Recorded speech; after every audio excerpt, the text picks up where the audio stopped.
Direkta, Assalamualaikum warahmatullahi wabarakatuh. Ketemu lagi dengan aku, Winnie Susatri. Kali ini akan membahas soal TM14, khususnya tentang rekonsiliasi fiskal. Jadi di sini rekonsiliasi fiskal itu kan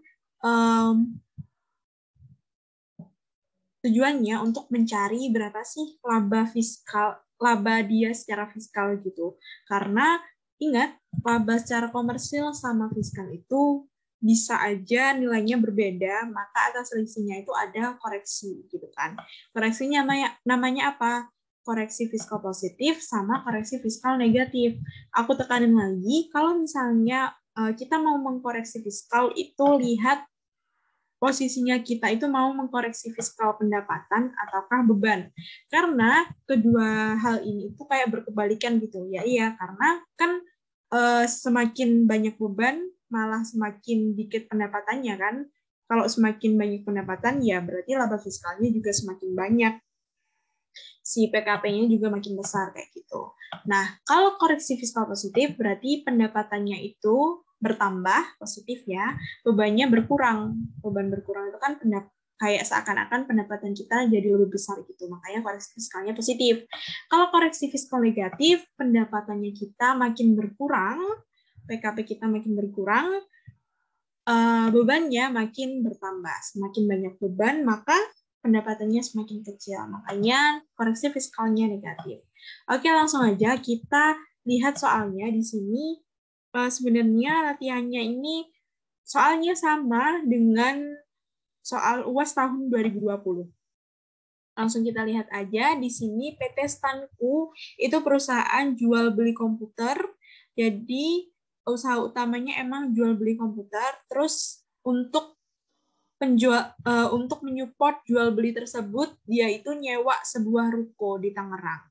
Terus habis itu perusahaan juga punya gudang, tapi letaknya tuh jauh dari lokasinya. Berarti terus habis itu dia sewain ke pihak lain. Berarti isunya dari sini kita bisa lihat, pertama, kita nyewa sebuah ruko untuk jual beli kita. Berarti kan di sini dia biaya 3M untuk menyupport penghasilan yang tidak final dan merupakan objek pajak jual beli ini tadi kan. Berarti di sini atas biaya sewanya itu bisa dibiayakan seluruhnya.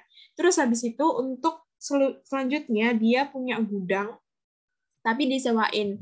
Nah, atas penghasilannya ketika dapat uang sewanya ini itu merupakan penghasilan final, objek final, maka harus dikeluarkan gitu, harus dikoreksi. Begitupun dengan biaya untuk menyupport penghasilan sewa gudang ini. Misalnya apa ya, kayak gudangnya disusutin atau biaya pemeliharaan gudangnya itu nanti juga harus dikoreksi. Tidak bisa dibiayakan gitu. Terus habis itu di sini udah diketahui laporan laba ruginya seperti ini, udah aku taruh di sini juga. Terus habis itu diketahui juga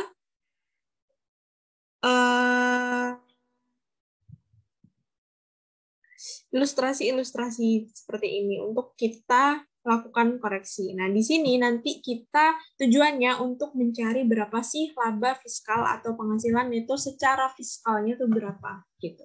Oke, langsung aja nomor 1. Penjualan pada tahun 2019 yaitu 60 miliar.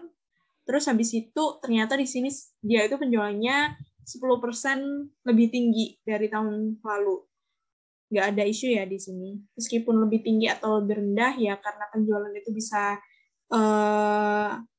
di secara fiskal atau secara komersial itu sama hasilnya, maka nggak ada isu. Terus habis itu dalam penjualan tersebut termasuk di dalamnya penjualan kepada PT Jaya Realty, sebuah perusahaan properti sejumlah 5 juta.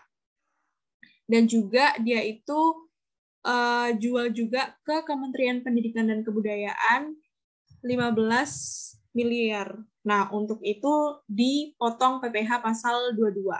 Nah, kalau yang PPh pasal 22 isunya itu nanti ketika kita menghitung berapa sih kurang atau lebih bayarnya, karena PPh pasal 22 ini bisa dikreditin. Tapi kalau di sini kita nanti cari laba fiskalnya aja, berarti PPh pasal 22 ini nggak ada isu ya di sini.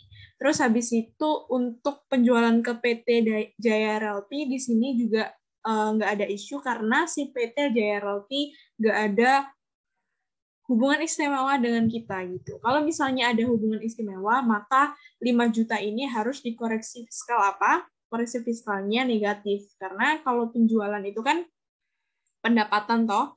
Nah, pendapatan kalau berkurang, semakin berkurang koreksi fiskalnya adalah negatif. Tapi di sini nggak ada isu, maka secara komersil dan secara fiskal yang dibiayakan itu bukan dibiayakan.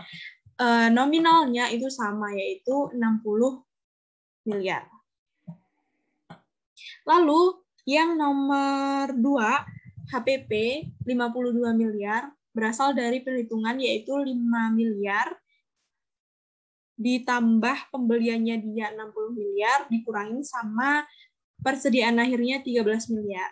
Nah, ternyata atas pembelian 60 miliar ini ada transaksi dengan CV Cocor yang dimiliki oleh anak salah seorang direksi perusahaan. Berarti di sini ada hubungan istimewa.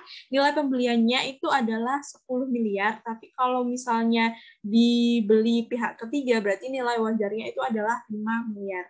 Nah, dari sini kita ingat bahwa kalau secara fiskal yang bisa dibiayakan itu hanya atas nilai wajarnya. Maka dari itu 10M dikurangi 5M, itu 5 miliarnya undeductible expense. Harus dikoreksi fiskal positif.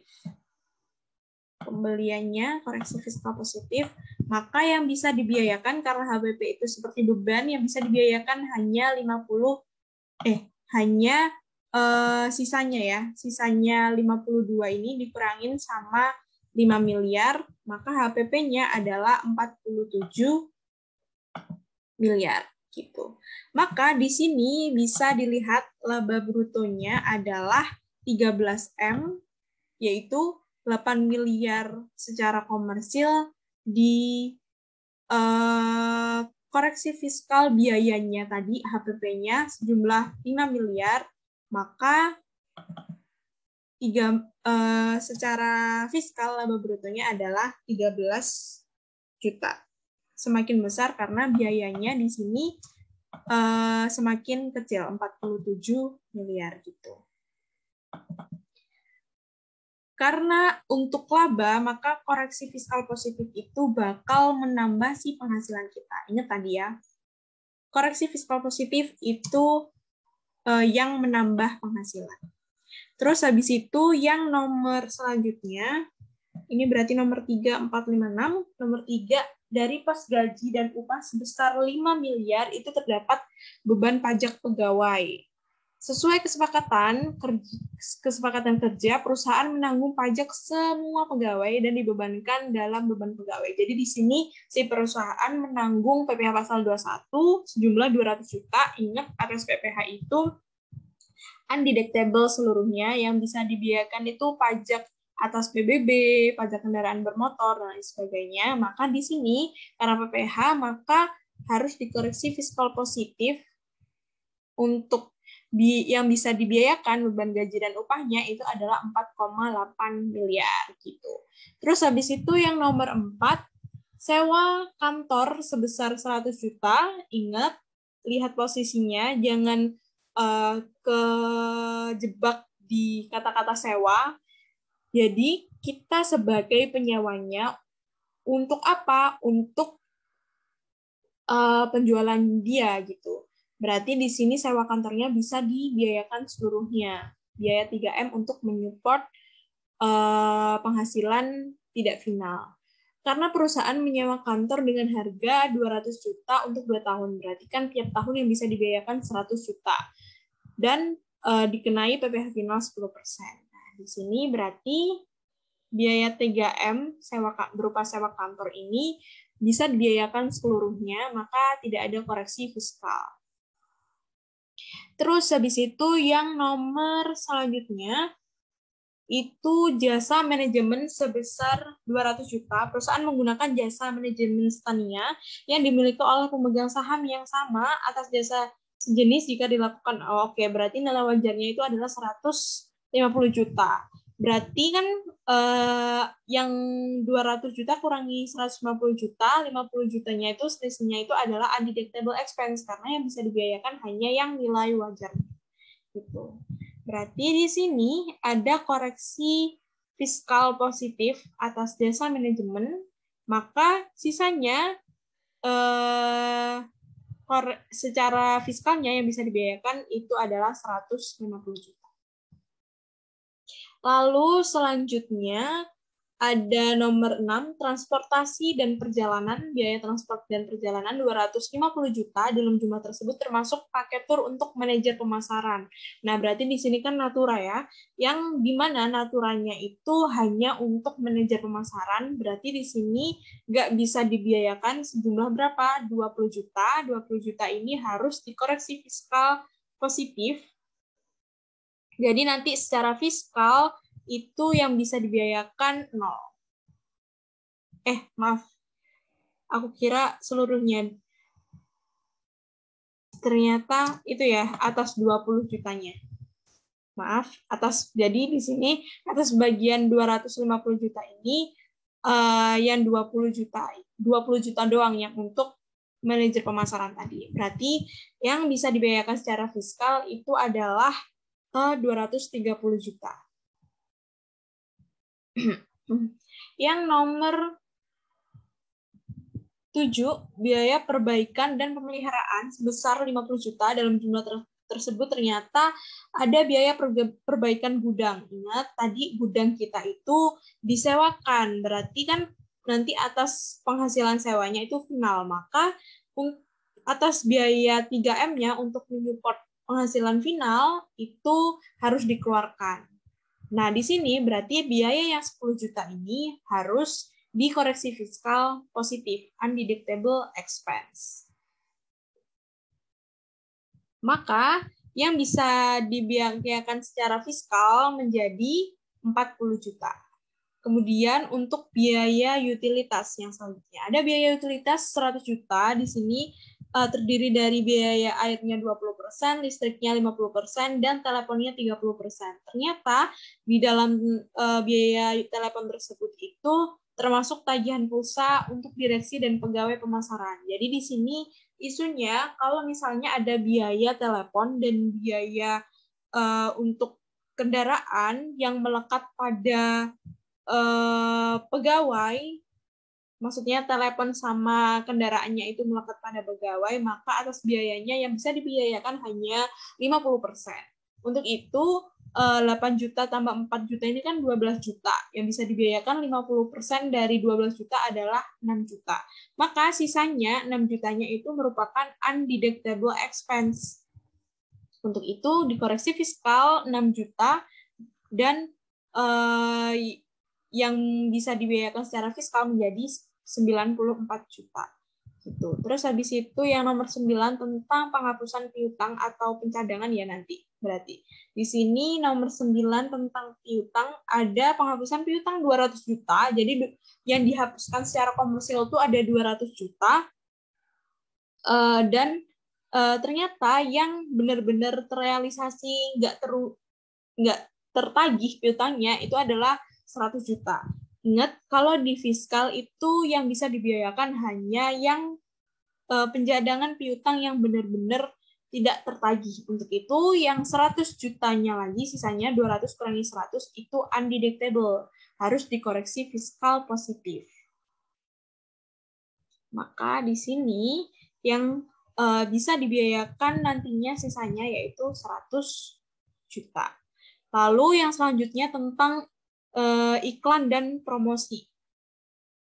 Iklan dan promosi, biaya iklan dan promosi 52 juta, dalam jumlah tersebut termasuk promosi untuk penjualan komputer 50 juta dan iklan sewa gudang sejumlah 2 juta. Ingat di sini atas penjualan komputer itu kan PAT ya, yang sewa gudang itu atas penghasilan sewa gudangnya final, maka biayanya juga nggak bisa dibiayakan. Undeductible expense sejumlah 2 juta.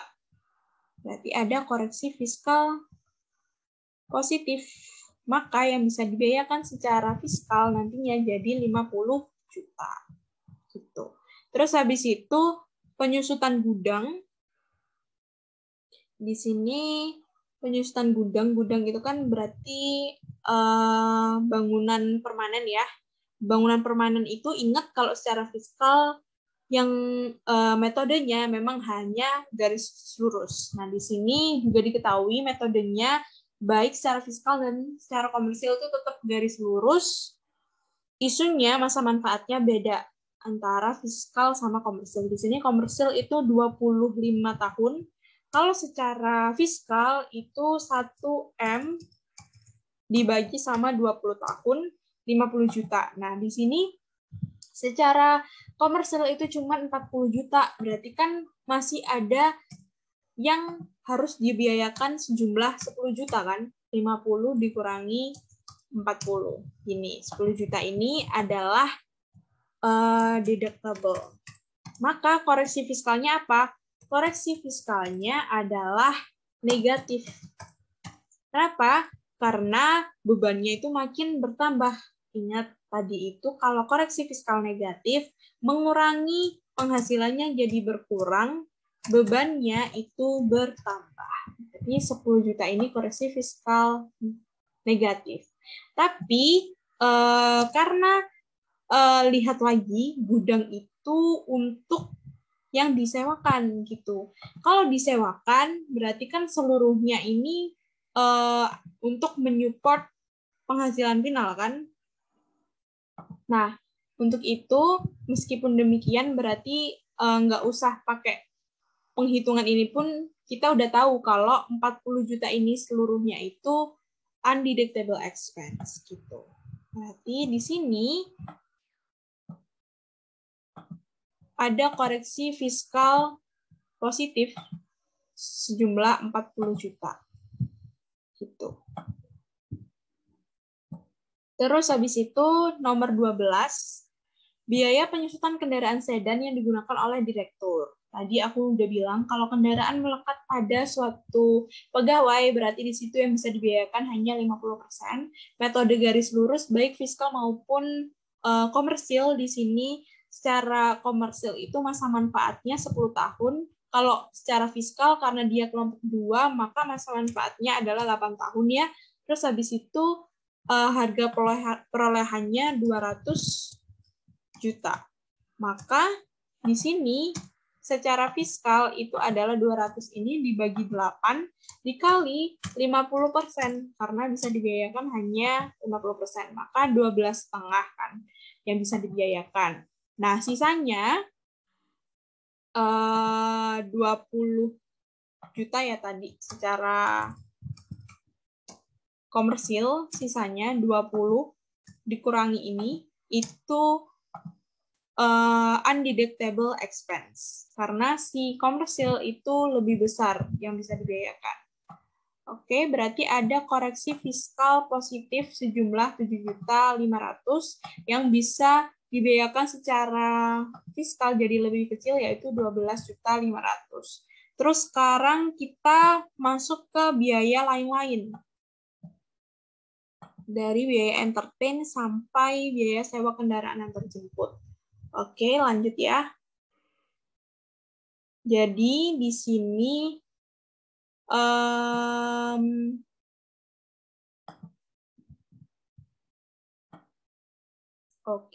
biaya lain-lain ada yang A, ada biaya entertain sebesar 30 juta, hanya 50% yang dilengkapi daftar nominatif. Nah, ingat kalau secara fiskal yang bisa dibiayakan itu yang daftar nominatifnya itu lengkap gitu. Jadi misal daftar nominatifnya itu NPWP-nya nggak dicantumin, nah kayak gitu nggak bisa dibiayakan atas biayanya. Berarti di sini yang bisa dibiayakan hanya 15 juta, 50% dari 30 juta. Ada koreksi fiskal positif yang merupakan undeductible expense sejumlah 15 juta. Maka yang bisa dibiayakan secara fiskal menjadi 15 juta. Terus habis itu ada baju seragam. Baju seragam. 5 juta ini baju seragam terdiri dari seragam satpam 500.000 dan sisanya seragam olahraga. Ingat, kalau misalnya ini kan baju seragam itu merupakan natura ya, karena bukan dalam bentuk barang. Nah, kalau misalnya kan ada 3 kondisi ya. 3 kondisi itu yang pertama, kalau misalnya naturanya itu untuk kepentingan keselamatan perusahaan dan merupakan keharusan bagi pegawai bagi perusahaan, maka atas natura tersebut seluruhnya bisa dibiayakan. Termasuk apa? Termasuk seragam satpam ini, karena dia kan untuk keselamatan perusahaannya. Terus habis itu kondisi kedua, kalau misalnya dia itu naturanya berupa uang makan untuk seluruh pegawai. Ingat, untuk seluruh pegawai. Maka atas tersebut bisa dibiayakan. Terus yang ketiga, untuk daerah terpencil. Yang emang di sini ada ada visi dan misi pemerintah untuk mengembangkannya, maka natura untuk pegawai yang ditugaskan ke sini itu bisa dibiayakan. Nah, berarti di sini yang bisa dibiayakan hanya 500.000. Ada undeductible expense sejumlah 4.500.000 yang harus dikoreksi fiskal positif. Sini koreksi fiskal positif. Sisanya hanya 500.000 untuk seragam satpam. Terus selanjutnya tentang denda pajak. Kalau dari sini aja kita udah ketahuan ya, kalau denda pajak itu seluruhnya nggak bisa dibiayakan atas sanksi keterlambatan dan lain sebagainya. Berarti yang secara fiskal 0. Terus habis itu PBB gudang. Aduh, dari sini udah kelihatan ya, PBB untuk gudang. Gudangnya tadi disewakan. Biaya 3M atas penghasilan yang final itu tidak bisa dibiayakan, maka di sini harus dikoreksi fiskal positif. Terus pajak mobil dinas direksi. Dari sini aja udah ketahuan kalau atas mobil dinas direksi tadi kendaraan direksi itu hanya bisa dibiayakan 50%. Berarti di sini ada koreksi fiskal positif sejumlah 600.000, maka secara fiskal 600.000 yang bisa dibiayakan.